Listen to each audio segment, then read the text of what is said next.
பசங்க வீட்டில் இருக்கனால சரி பன்னீர் டிக்கா செஞ்சு கொடுக்கலான்னு யோசித்தேன்.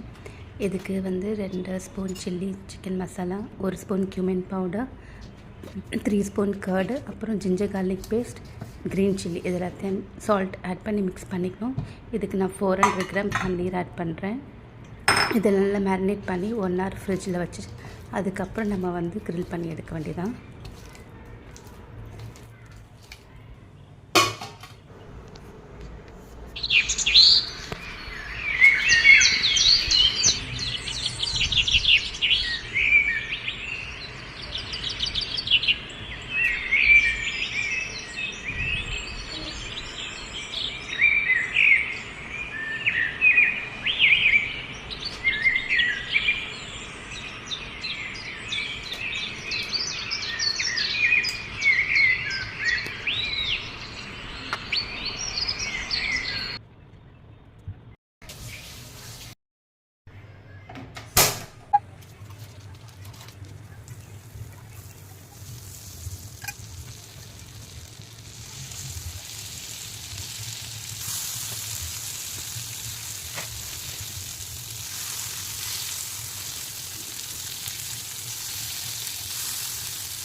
அவ்வளோதான் ஃப்ரெண்ட்ஸ், இன்றைக்கி வீடியோ உங்களுக்கு பிடிச்சிருந்ததுன்னா லைக் பண்ணுங்கள், ஷேர் பண்ணுங்கள், சப்ஸ்கிரைப் பண்ணுங்கள்.